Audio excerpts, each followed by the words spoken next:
If I told you you could be making $7,322 every single month, would you believe that? Or would you think yet another online person throwing these big numbers to capture my attention? Now, if you see yourself to be someone that's more likely to be of the latter example, I don't actually blame you. There are so many people online who mention these numbers to capture your attention when they themselves don't know what they're doing. But let's break that down. Making $7,322 every single month is you creating 3 small SaaS projects, charging $49 every single month to 50 people. And so when you look at things like that from a different lens, it seems a lot more believable and a lot more achievable. And so when people break things down for you to make you understand, as opposed to just saying you will be making $10,000 or $20,000 a month, I think you should give that person a chance. Now, in this video, I'm going to be giving you the exact formula in 4 steps that I follow to essentially fund my lifestyle by building these small SaaS projects. If you stick around to the end of this video, I actually have something that I'm going to offer you guys that I've not offered before, and I genuinely think it's going to benefit every single person watching this video. Now, before we get started in this video, I am a firm believer that a lot of you are not lazy. You simply lack guidance. And so the purpose of this channel is to be that guidance for you. Is to filter the unnecessary information and give you exactly the valuable information that you actually need to build these SaaS projects. So if you recognize that you lack guidance, then make sure to subscribe, because that is exactly what you will find on this channel. The first stage that you're going to find yourself in when you're trying to build a SaaS project or a mobile application is the brainstorming phase. Now, it's really important, and this is my advice for people who not necessarily want to change the world and make billions of dollars, but want to change their circumstances. And that is, you want to build something that already exists. Now, I'm going to say something that's quite controversial. A lot of the time, what is the first thing you hear when you say you want to start a business? I'll tell you. The first thing people will tell you is, what problem are you solving? Now, I don't like looking at things that way. I like asking myself, what is already out there that people are paying for? Now, inherently, it is the same thing. But when you look at it too much of a school project and you have these objectives of what is the problem you're trying to solve, sometimes it can be a little bit too much for you. So the way you want to frame it and the way you want to look at it is, what is already out there that people are paying for, right? Because indirectly, that is answering the question of, what problem are you solving? The fact that someone is taking their credit card out and they're paying for something shows you that they have a problem that they are willing to spend on in order to essentially solve. So the advice that I'd give to you guys right now is, AI is booming, and the number of AI startups right now are on the rise. Now, we spoke about in previous videos why that's not necessarily a bad thing, and make sure you go back and watch that. Essentially, to summarize, the bigger the pie, the smaller chunk that you need in order for you to make good money. So what I would do, honestly, is go on platforms such as Product Hunt or Google and look at what sort of products, particularly perhaps in AI, are doing so well. Now, it doesn't necessarily have to be within AI. It could be within fitness. It could be an app that tracks your calories. It could be whatever the case may be. You can look at the App Store and see what people are downloading. You can look at forums and Reddit and ask yourself, what are people paying for? So now that you have your idea, what exactly do you need to do in order to move forward with it? And that leads us on to the second stage, which is the development phase. Now, this is not the moment or the time in which you go full blast and you spend thousands of dollars, blow all of your savings into hiring a developer or a group of developers in order to build your product. This is the very, very beginning. This is the part that you go to a developer and you find a developer, and we'll speak about how you can do that later on. And then you essentially say, look, this is my idea. How long will it take you and how much would it cost me? You don't need this phase to be designed in the most beautiful, beautiful ways.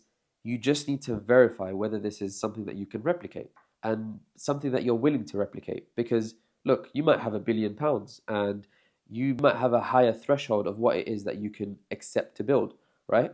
But you might have $2,000, you might have $1,000, and you just need to ask yourself, once you verify that information with the developer or the developers that you're looking to hire, ask yourself, are you happy with the cost? Are you happy with the time? If so, You then get them to build a very, very basic MVP to prove to you that your idea works. I'll give you an example. If you were to build an app that tells you whether you're underpaying or overpaying for a particular property in a particular area, what you need to do is you need to have data to support the recommendations, right?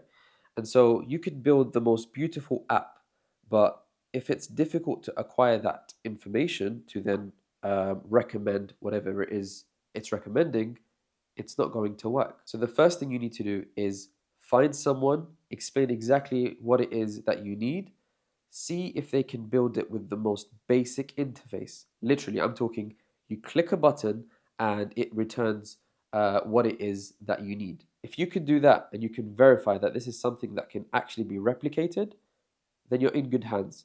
Then you can start thinking about the next stage, which is the design phase. Now, what exactly is design?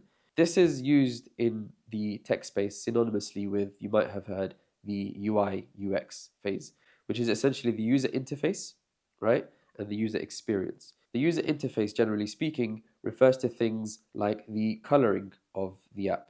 The user experience is what happens when I click this, what happens when I click this. And so essentially it is the flow. But generally it is grouped together. So to quickly summarize what stage we're at, you've had the brainstorming phase, you moved on to find someone that has verified this piece of information. You then move on to getting a designer who would take care of your user interface and your user experience. Now, for myself personally, the first project I ever did, I didn't hire a designer. I looked at the price and they were charging $30 an hour, and that was something that I couldn't afford at the time. And so what I did instead, and this is something that could be potentially useful for you, is I used tools like Figma. Now, Figma is a web design tool whereby you essentially can drag things around, move them around, and have it fit exactly what your needs are. The good thing about this is, of course, you save money because you don't have to pay a designer, but you also have all of the control as to what the end product will look like. But the best thing about this is there are already templates that exist that are very, very well designed, and you can just tweak them to match exactly what it is that you need. Now, if you don't want to design it yourself, one of the things that I would recommend is something called 99 Designs. Essentially, what this is you could literally draw out exactly what it is that you want and upload it onto this website, and you can create this competition sort of scheme where people apply and they will send you their version of your application, and then you can essentially decide which one it is that you want to go ahead with. So what happens now? Now that you've got your idea, you verify that it exists, you spent a lot of time designing it, what you then need to do is market this. But before we get to marketing, obviously it goes without saying that step 2 and step 3 are constantly interchanging between them. During the process, you might have a new idea that you need to verify with your developer. But then, of course, the developer needs to take that design that you build and actually put it into life, because up until that point, all they've done is to verify the core functionality of your app. Okay, so once you have all of these things in place, you've got your idea, it's actually built now and it works very, very well from a UI perspective, from a user experience perspective, but also just from a development perspective. The app's working quite well, it doesn't crash, it doesn't freeze. Then what do you do? Well, this is the part where a lot of people kind of get stuck, because I'll tell you now, the easy part is building the app, and that might come as a shock to you, but from experience, I can honestly say the easy part is actually building the app. The hard part is, how are you going to sell this app now? How are you going to start making money from this thing? Now, we mentioned in the previous video, before you even start this, you need to make sure where it is exactly that you're going to find your customers, okay? It's not the best idea to build the app first and then think about, okay, well, how am I going to get customers? The better way to go about it is, before you even start, you recognize exactly how you're going to tap into the ideal customer. Is it a public database? Is it through your personal contacts? Whatever the case may be, it's just a really good idea to know how you're going to get your contacts or your customers. Suppose that's all completed now. What you then need to do is market your product. How do you do that? There's infinite ways. And let me tell you something, guys, okay? As someone who's done this multiple times, there is no fixed way of doing it.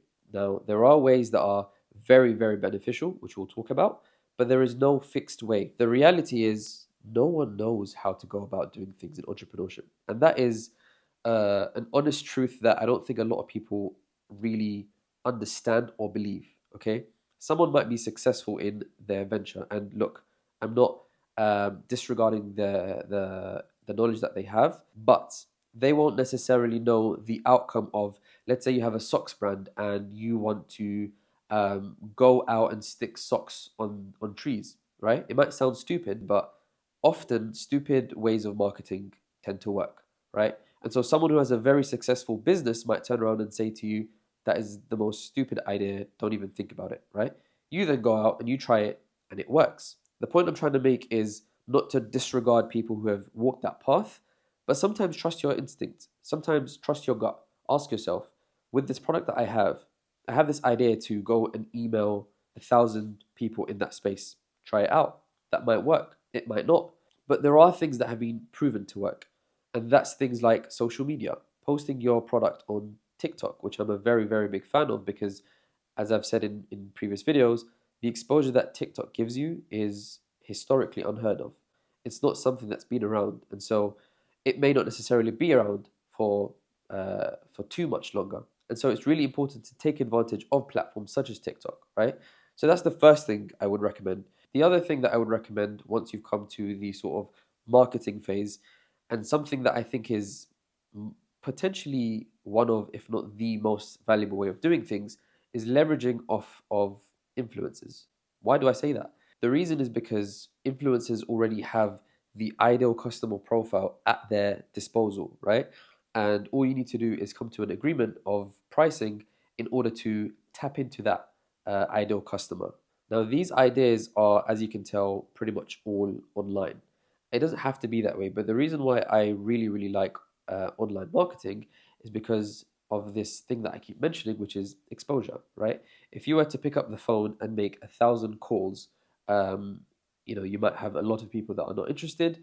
But if you were to post something on an influencer's page, you might have 1,000 views in the first minute. As I said, there are proven methods such as social media, such as email marketing, such as ads or whatever else there is. However, you may have another idea in your mind that might work. And sometimes you just have to go for it. So those are the 4 stages that you're going to go through in order to build a SaaS project, going from essentially idea to the paying customer. Now, these 4 stages are universal, and it's very difficult to go through every single one with a lot of detail on a simple YouTube channel. So as I mentioned in the beginning of this video, what I'm going to offer is a link to a Discord, and I've essentially grouped people into these different phases. It's not yet released, so no one's yet in this Discord at the moment. But if you're someone who's at the brainstorming phase, you're going to be partnered with people who are also at the brainstorming phase. If you're at the design phase, you'd be talking to people who are also in similar phase of their SaaS projects. And what that does is it allows you to tackle problems together. But more importantly, I will be overseeing. And so because this is a new community, I don't expect there to be too many people. So if you do join this Discord, what will happen is I myself will be trying my best to help you guys out at the different stages that you are in. Just to add, I also have a free ebook, and you can claim that on the following website, which is on the screen, www.incognitolabs.com. It's called Incognito because the purpose of this is to build SaaS projects without ever showing your face. So just go on that website, put your email, and you should immediately receive an ebook if you are interested. Or if you're interested in just the Discord, then the link will be in the description down below. Make sure to check that out. And yeah, until next time, guys, take care of yourselves, and we'll see you in the next video.